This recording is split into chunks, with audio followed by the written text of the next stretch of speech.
అందరికీ నమస్కారం. నేను Swaroopa Putlapalli. Welcome to trending topic. బంగారం ధరలు ఆకాశాన్ని అంటుతున్నాయి. ₹1,00,000 మార్కును కూడా టచ్ చేసేసింది. ఇటు చూస్తేనేమో జనం ఇక ముందు ముందు ఇంకా ఎలా ఉంటుందో, రేట్లు ఇంకెంత రేంజ్‌కి పెరిగిపోతాయో అని భయపడుతూ ఉన్నారు. ఇప్పుడే ఏదో ఒకటి చేసి బంగారం కొనేయాలని కూడా చాలామంది ఆలోచిస్తున్నారు. ప్రస్తుతం నాతో పాటు certified financial goal planner Rajeshwari Vadlamani garu ఉన్నారు. ఆవిడతో మాట్లాడి బంగారాన్ని ఎలా కొనొచ్చో తెలుసుకుందాం. మేడం నమస్తే. నమస్తే మా. చూసారు కదా, బంగారం రేట్లు ఊహించకుండా రోజుల వ్యవధిలోనే ₹1,00,000 వరకు వెళ్ళిపోయాయి. అయితే ఇక అప్పో సప్పో చేసేసి ఇప్పుడే బంగారం కొనేద్దాం అనుకుంటున్నారు. ఇలాంటి టైంలోనే క్రెడిట్ కార్డు వాడేస్తున్నారు. క్రెడిట్ కార్డు వాడడం అనేది కరెక్టేనా బంగారాన్ని కొనడానికి? మనం బంగారం కొనే ముందు రోజు కూడా మన రేట్లు చూస్తూ ఉంటాము. ఇవాళ పెరిగింది, ఇవాళ తగ్గింది. అండ్ మార్కెట్లో గోల్డ్ ప్రైస్ కూడా ఎంత, ఒక ₹5 ₹10 అప్ అండ్ డౌన్ ఉంటుంది. అంతకన్నా ఎక్కువ హైలో ఉండదు. అయినా కూడా మనం వెళ్ళి తక్కువ ఏ రోజు ఉందో అదే రోజు వెళ్ళి కొందాం అనేసి కొనుక్కుంటాం. క్రెడిట్ కార్డు పెట్టుకొని కొన్నప్పుడు నెక్స్ట్ మంత్ ఇమీడియట్గా, అంటే అందులోని ఆ డ్యూరేషన్ లోపలే మనం పే చేసేస్తే ఏవి ఇంట్రెస్ట్ కూడా పడదు. లేకపోతే అది డేట్ దాటింది అనుకోండి, క్రెడిట్ కార్డ్ది తెలుసు మనకి రేట్ ఆఫ్ ఇంట్రెస్ట్ ఎంత ఉంటుందో, depends upon the bank to bank. కానీ అంత హై రిటర్న్స్, హై ఇంట్రెస్ట్ కార్డుది పే చేసి గోల్డ్ కొనుక్కోవడం అవసరమా? ఇది లైఫ్ అండ్ డెత్ సిచ్యువేషన్ కాదు కదా, కొనుక్కోకపోతే జరగదని. అసలు క్రెడిట్ కార్డు ఉంటుంది దేనికి, మనం తీసుకునేది దేనికి? ఎమర్జెన్సీకి మనకి ఉండాలి అనేసి. లైక్ అన్ఎక్స్పెక్టెడ్, మనం ట్రావెల్ చేయాలి, టికెట్స్ బుక్ చేసుకోవాలి, లేదా ఏదైనా హెల్త్ ఇష్యూ అది ఏదైనా వచ్చింది. చాలామంది ఏంటంటే హెల్త్ ఇన్సూరెన్స్ తీసుకోరు కదా. హెల్త్ ఇన్సూరెన్స్ తీసుకోలేనప్పుడు ఏమవుతుంది, ఏదైనా హెల్త్ ఇష్యూ అది వచ్చింది, కార్డ్ తో మనం పే చేసేయచ్చు. లేదా చాలామంది ఏంటంటే కంఫర్టబుల్గా ఉంటారు, ఈ బిల్స్ అవి అన్నీ కూడా ఒకేసారి కార్డ్స్తో పే చేసి ఆ డ్యూ డేట్ లోపల వాళ్ళు పేమెంట్ చేసేస్తూ ఉంటారు. సో ఎమర్జెన్సీ కోసం అనేసి మనకి క్రెడిట్ కార్డ్. అంతేకాని గోల్డ్ కొనుక్కోవడానికి అయితే అసలు వాడకూడదు. మరి క్రెడిట్ కార్డ్ని ఎలా వాడితే మంచిది మేడం? ఎందుకంటే చాలా మంది అసలు క్రెడిట్ కార్డ్ చేతిలో ఉందంటే చాలా ఇష్టారాజ్యంగా వాడేస్తూ ఉంటారు. దాన్ని తీర్చడానికి రేపు నానా కష్టాలు చాలా పడుతూ ఉంటారు. పడతారు. కాబట్టి ఏంటంటే అదే చెప్తుంది కదా, చాలా అతి అవసరం ఉంటేనే. పెళ్లి రోజు వస్తుంది, నేనేమో అక్కడ తనకు ఒక డైమండ్ నెక్లెస్ కొనిస్తాను, గోల్డ్ కొనిస్తాను అనేసి మనం అక్కడ స్వైప్ చేసి తెచ్చి ఇచ్చాక దెన్ అది పే చేయడానికి ఈఎంఐలో ఎంత ఇబ్బంది పడాలి మనం. అండ్ లాస్ట్ మనం చూసేసరికి మనం కొనుక్కున్నది ఎంత, అక్కడ పే చేసింది ఎంత, లాభం ఎంత, నష్టం ఎంత అనేది కూడా మనం చూసుకోవాలి. సో ఈ ప్లానింగ్స్ లేకపోవడం వల్లనే మనం ఇబ్బంది పడుతూ ఉంటాం అనమాట.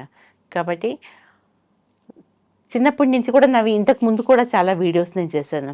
ఏంటంటే మనం ₹500 నుంచి గోల్డ్లోనే ఎస్ఐపి పెట్టుకోవచ్చు, గోల్డ్ ఫండ్లోనే వెళ్తుంది.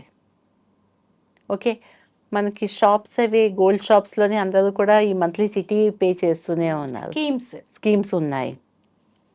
ఇప్పుడు దాకా మనం హిస్టరీ చూసామనుకోండి, మనకి సెన్సెక్స్ చూసినా లేకపోతే గోల్డ్ రేట్ చూసినా మనకి సెన్సెక్స్ అన్నది ఆల్మోస్ట్ ఇప్పుడు 70,000, మొన్న అయితే 83,000 దాకా వెళ్ళింది. ఓకే, కానీ గోల్డ్ది రిటర్న్స్ చూస్తే 9% ఉంది.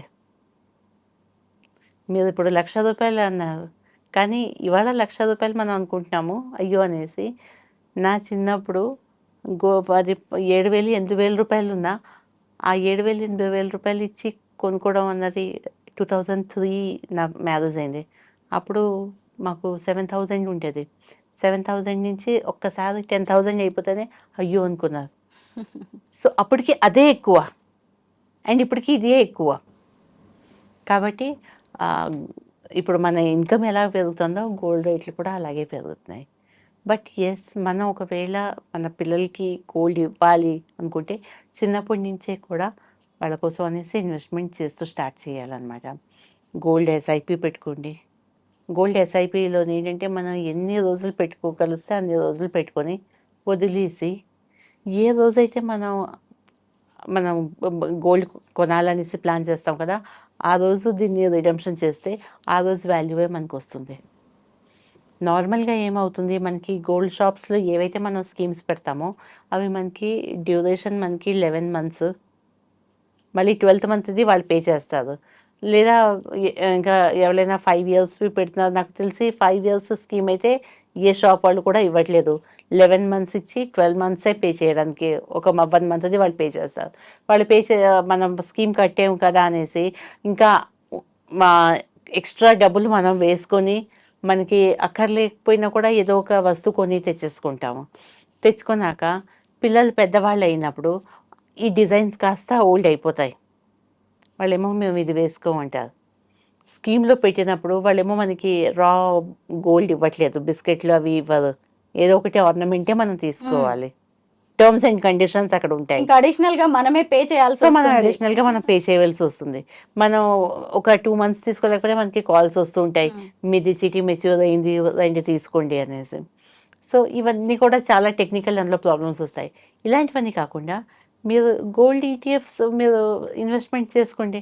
ఉన్నప్పుడల్లా కూడా వేసుకుంటూ ఉండండి. కావాల్సినప్పుడు తీసుకోండి. మీకు కావాల్సినప్పుడు తీసుకోండి. ఎదురుకుండా వాళ్ళు ప్రెషర్ చేసినప్పుడు కాదు. అండ్ మీకు అడిషనల్ మీ దగ్గర నుంచి డబ్బులు కూడా పడవు. ఎందుకంటే మనం పే చేయకుండా వదిలేసినా కూడా ఏ రోజైతే తీసుకుంటామో ఆ రోజు ఏదైతే మనది గోల్డ్ ప్రైస్ ఉందో దానికి మనకి క్యాష్ ఇచ్చేస్తారు. మనం తీసుకొని వెళ్ళి కొనుక్కోవచ్చు.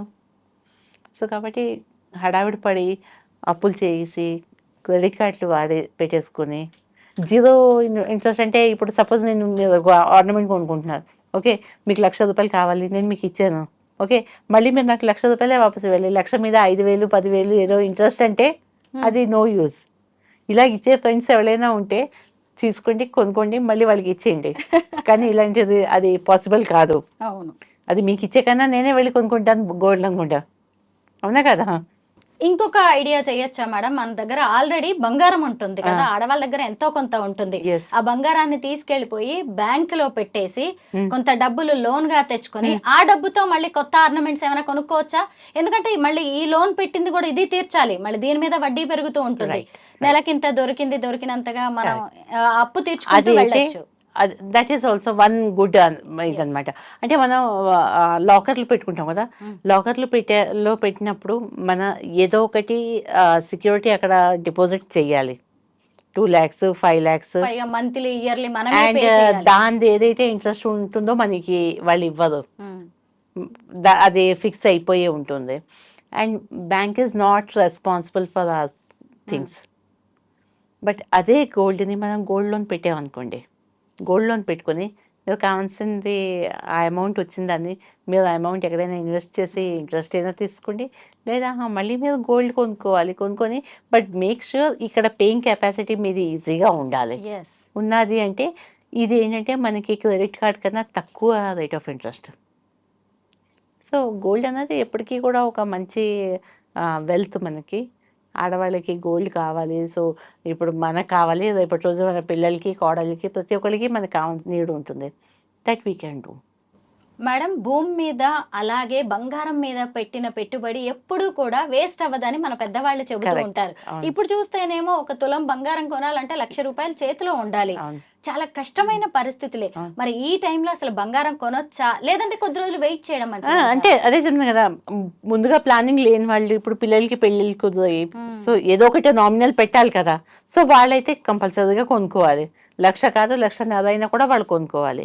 బట్ ఎస్, నా పిల్లలకి ఇంకా ఒక 5 సంవత్సరాలు, 10 సంవత్సరాలు, 15 సంవత్సరాలు ఉన్నది. సో, నాకు ఇప్పుడే గోల్డ్ అక్కర్లేదు అని అనుకున్న వాళ్ళు ఇప్పటి నుంచి గోల్డ్ మీద సేవింగ్ ఇన్వెస్ట్మెంట్ స్టార్ట్ చేయండి. మీ దగ్గర ₹1,00,000 ఉండి ₹1,00,000తో నేను గోల్డ్ కొనేసుకుంటాను అనే కన్నా ₹1,00,000 ఇన్వెస్ట్ చేసుకొని ఒక 5 సంవత్సరాలు కనీసం అది 2.5, 3 లక్షలు అవుతుంది కదా. బంగారం రేటు కూడా పెరుగుతుంది కాబట్టి అందుకనిసే అప్పటికప్పుడే ఈ బంగారం రేట్ కూడా పెరుగుతుంది కాబట్టి మనం చేసిన ఇన్వెస్ట్మెంట్ను ఆ బంగారం కాస్ట్ ఎప్పుడు కూడా పెరుగుతాయి కదా. అప్పుడే కావాల్సింది మీరు ఏది నచ్చిందో లేటెస్ట్ డిజైన్ తీసుకోండి. చాలా మంది బంగారాన్ని ఆర్నమెంట్స్ రూపంలోనే చూస్తారు. అంటే అవును. ఆభరణాలు గానీ ఆభరణాలు అలంకరణకే వాడుకుంటాం అనుకుంటారు. కానీ దాన్ని ఒక ఇన్వెస్ట్మెంట్ గా మార్చుకోవచ్చు అనే ఐడియా చాలా తక్కువ మందికి ఉంటుంది. లేదండి, ఇన్వెస్ట్మెంట్ కోసం అనేసి కొనేసుకుంటారు, గోల్డ్ ఇన్వెస్ట్మెంట్ అనేసి అనుకుంటారు. కానీ ఎంతమంది అవసరం ఉన్నప్పుడు గోల్డ్ని తీసుకెళ్ళి అమ్ముకుంటారు. గోల్డ్ లోన్ అన్నారు కదా, గోల్డ్ లోన్ అన్నది బెస్ట్ ఆప్షన్ చాలా మంది చేస్తున్నారు. ఎందుకంటే అది ఈజీగా వస్తుంది. మీకు ఏ బ్యాంక్లోనైనా తీసుకొని మనం వెళ్ళి గోల్డ్ లోన్ అప్లై చేస్తే మనకి ఆధా గంటలోనే మనకి హాఫ్ అన్ అవర్లోనే మనకి వచ్చేస్తాయి మనీ మన అకౌంట్లోని. అండ్ దాన్ని మంత్లీ మనం ఇంట్రెస్ట్ పే చేసుకోవచ్చు. ఒక సర్టెన్ మనకి డ్యూరేషన్ ఉంటుంది, మళ్ళీ కావాలంటే రెన్యూవల్ చేసుకోవచ్చు. In that way gold is really good investment. Easy liquidity ఉంటుంది అండ్ మనం సేల్ చేసేసుకోకర్లేదు. షార్ట్ టైంకి ఉంది కాబట్టి మనం అక్కడ పెట్టుకొని మన అమౌంట్ తీసుకొని రావచ్చు. అండ్ బ్యాంక్స్ ఏంటంటే గోల్డ్ లోన్కి రేట్ ఆఫ్ ఇంట్రెస్ట్ కూడా చాలా తక్కువ తీసుకుంటున్నారు. మంత్లీ మనం వాళ్ళకి పే చేస్తే కొన్ని బ్యాంక్స్కి 6 monthsలో పే చేయవలసి వస్తుంది, కొన్ని బ్యాంక్స్కి మనం మంత్లీ కూడా పే చేసుకోవచ్చు. అండ్ మనం ఎక్స్ట్రా ఏవైతే అమౌంట్ పే చేస్తామో మనకి అక్కడ ఇంట్రెస్ట్ తగ్గుతుంది. So in that point of view it's good investment. భవిష్యత్తులో అయితే బంగారం ధరలు పెరుగుతాయే గానీ తగ్గే ఛాన్సెస్ అనే hope తగ్గేదైతే కూడా ఎప్పుడు కనిపించట్లేదు. తగ్గదు. సో ఎంత డబ్బులు ఉంటే అంత దానికి తగినట్టుగా బంగారం కొనుక్కోవడమే మంచిదంటారు. బంగారం కొనుక్కోవడం అంటే మళ్ళీ కొనుక్కున్నాక పెట్టుకోవడం అన్నది కూడా ఇదే. కొనుక్కుంటాం మనం, కానీ మీరు మళ్ళీ ఇంట్లో పెట్టుకుంటారా? ఇంట్లో సేఫా, లేకపోతే లాకర్లో పెట్టుకుంటారా? లేదు నేను ఈ గోల్డే కొనుక్కుంటాను, ఇవాళ నేను ఒక గ్రామ్ బంగారం కొనుక్కున్నాను అంటే ఈ గ్రామ్ బంగారం రేపటి రోజు దానికి కాస్ట్ పెరుగుతుంది. సో అదే ఈ గోల్డ్లో కొనుక్కుంటే అదే గ్రామ్ వస్తుంది మనకి, అంతే డబ్బులు. ఫిజికల్ ఉంటుంది అది, అది వర్చువల్ గోల్డ్ ఉంటుంది. సో వర్చువల్ గోల్డ్ కొనుక్కోండి, ట్యాక్స్ అది కూడా మనకి సేవ్ అవుతుంది. బంగారం కొంటున్నాము అంటే మనకి ఖచ్చితంగా ఒక క్లారిటీ ఉండాలి. ముఖ్యంగా బంగారాన్ని ఎందుకు కొంటున్నాం, ఎలా కొంటున్నాం, దాన్ని ఎలా ప్రొటెక్ట్ చేస్తున్నాం, తర్వాత దాన్ని ఇన్వెస్ట్మెంట్గా ఎలా వాడుకోవచ్చు, అలాగే బంగారాన్ని ఏ రూపంలో కొంటే మంచిది, ఇలా ఇన్ని విషయాల మీద మనకి అవగాహన ఉంటే మంచిది. ఇవన్నీ ఏంటంటే మనం బంగారం కొనుక్కునేటప్పుడు ఏదైనా ఆర్నమెంట్ కొనుక్కున్నాం అంటే దానికి మేకింగ్ వేస్టేజ్ ఉంటుంది, మళ్ళీ మనం చేంజ్ చేసామంటే మళ్ళీ దాంట్లో వేస్టేజ్ పోతుంది. అందుకే ఏ రూపంలో కొంటున్నాం అందుకోసం క్లారిటీ ఉండాలి. ఫిజికల్ కావాలా, వర్చువల్ కావాలా? ఫిజికల్ అంటే ఇమీడియట్ నీడ్ అయితే గో ఫర్ ఫిజికల్, ఫ్యూచర్ కోసం అంటే గో ఫర్ వర్చువల్. ఎస్, అవును. ఇప్పటికిప్పుడే కావాలి, మన ఇళ్లలో ఫంక్షన్, లేదంటే ఎవరికైనా మనం గిఫ్ట్ గా ఇవ్వాల్సి ఉంటుంది, లేదంటే మన ఆడపిల్లలకే పెట్టాల్సి ఉంటుంది. ఇలాంటి టైంలో మనం ఆర్నమెంట్ గా తీసుకోవడం మంచిది కాదు. దాన్ని ఒక ఇన్వెస్ట్మెంట్ రూపంలో అన్నప్పుడు బంగారపు కడ్డీల్లాగా కావచ్చు, లేదంటే ఇప్పుడు మనకి బాండ్స్ కూడా వస్తున్నాయి, గోల్డ్ బాండ్స్ లో కొనుక్కోవడం కూడా మంచిది. చాలా మంది అంటే కాయిన్స్ కూడా కొని పెట్టేసుకుంటారు, అది కూడా చాలా మంచి idea. Thank you so much ma'am.